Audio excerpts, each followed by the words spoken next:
भारत आए अंग्रेज 150 साल के संघर्ष के बाद अब तक भारत के अधिकांश हिस्से पर कब्जा कर चुके थे और 250 सालों तक भारत पर राज करने वाली मुगलिया सल्तनत अब अपने अंत के करीब थी। 1800 के मध्य तक आते आते अंग्रेज लगभग पूरे भारत पर कब्जा कर चुके थे और अब कोई ऐसी रियासत नहीं बची थी जो अंग्रेजों को चुनौती दे सके।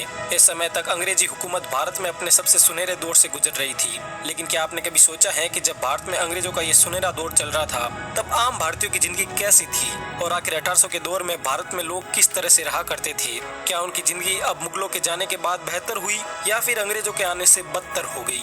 तो आइए जानते हैं 1800 के उस अनकहे अनसुने दौर के बारे में। 1800 के दौर में अफगानिस्तान से म्यांमार तक फैला हुआ भारत दुनिया के कुछ सबसे संपन्न देशों में से एक था। लेकिन इतना संपन्न होने के बावजूद भी उस दौर में जहां दुनिया भर में नए नए आविष्कार हो रहे थे, वही भारत में टेक्नोलॉजी ना के बराबर थी। उस दौर में भारत में रहने वाले लोगों की जिंदगी बेहद ही साधारण थी। बात अगर उस दौर के लोगों के पहनावे की जाए तो उस समय के अधिकतर लोग धोती और गमछा पहनते थे। कुछ लोग धोती पर कुर्ता भी पहनते थे। पश्चिम भारत के कई इलाकों में लोग धोती कुर्ते के साथ सर पर पगड़ी भी पहनते थे। 1870 के दशक में ली गई इस फोटो को देखिए। इसमें आप एक जनजातीय कबीले के पहनावे को देख सकते हैं। कुछ इसी तरह साल 1897 में ली गई इस फोटो को भी देखिए। इसमें आप उत्तर भारत के ब्राह्मणों की वेशभूषा को देख सकते हैं। उस दौर में बहुत ही कम लोग ऐसे थे जो पश्चिमी सभ्यता के कपड़े पहनते थे। सिर्फ कुछ अमीर और चुनिंदा पढ़े लिखे लोग ही पैंट या शर्ट पहनते थे। भारत के कुछ ग्रामीण इलाकों में आज भी उस दौर के पहनावे की झलक देखी जा सकती है। उस वक्त के लोगों के घर भी बड़े ही साधारण हुआ करते थे। उस दौर में लोगों के पास सीमेंट और पत्थर से बने पक्के मकान नहीं होते थे, बल्कि ज्यादातर घास फूस, लकड़ियों और गोबर से बनी झोपड़ियों में रहते थे।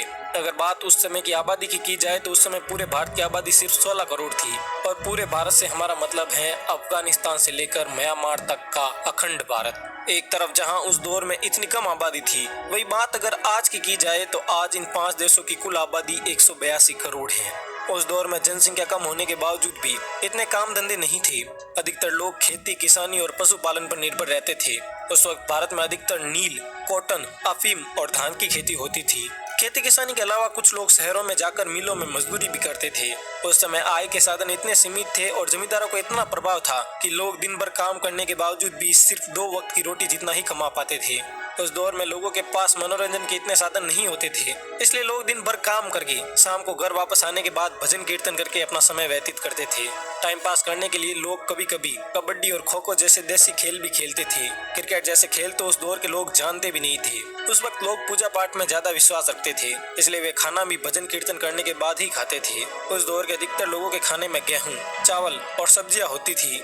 तटीय इलाकों में रहने वाले कुछ लोग मछलियां भी खाते थे। उस वक्त लोगों का खान पान इतना स्वस्थ और साफ सुथरा होता था कि लोग खान पान की वजह से बहुत ही कम बीमार पड़ते थे। खाना खाने के बाद सभी लोग गांव के बीच में बने चौपाल पर इकट्ठा होते और दिन भर की थकान उतारने के लिए एक दूसरे के साथ बातें करते। उस वक्त बिजली नहीं थी, इसलिए लोग दिए या फिर लालटेन का इस्तेमाल करते थे। दिन भर खेतों में कड़ी मेहनत करने के बाद लोग रात तक इतने थक जाते थे कि सोने के लिए उन्हें ना तो किसी बिस्तर की जरूरत होती थी और न ही किसी चारपाई की। लोग रात को जल्दी सोते थे और सुबह जल्दी उठते थे। 1800 के दौर में भारत में जातीय व्यवस्था अपने चरम पर थी। लोग अपनी जाति के मुताबिक काम करते थे। जैसे सोनार सोने का काम करता, लोहार लोहे का काम करता और ब्राह्मण धर्म कर्म से जुड़े काम करता। बात अगर उस दौर के यातायात के साधनों की जाए तो उस दौर में यातायात के भी इतने साधन नहीं थे। लोग सामान ढोने और कहीं जाने के लिए बैलगाड़ी और घोड़ा गाड़ी का इस्तेमाल करते थे। अधिकतर लोगों के पास कहीं आने जाने के लिए कोई साधन नहीं होता था, इसलिए वे कई सैकड़ों किलोमीटर की दूरी भी पैदल ही तय कर लेते। हालांकि 1804 में ट्रेन का इन्वेंशन हो चुका था, लेकिन भारत में ये 1853 में आई। 1880 में ली गई इस फोटो में आप एक इंडियन ट्रेन को देख सकते हैं।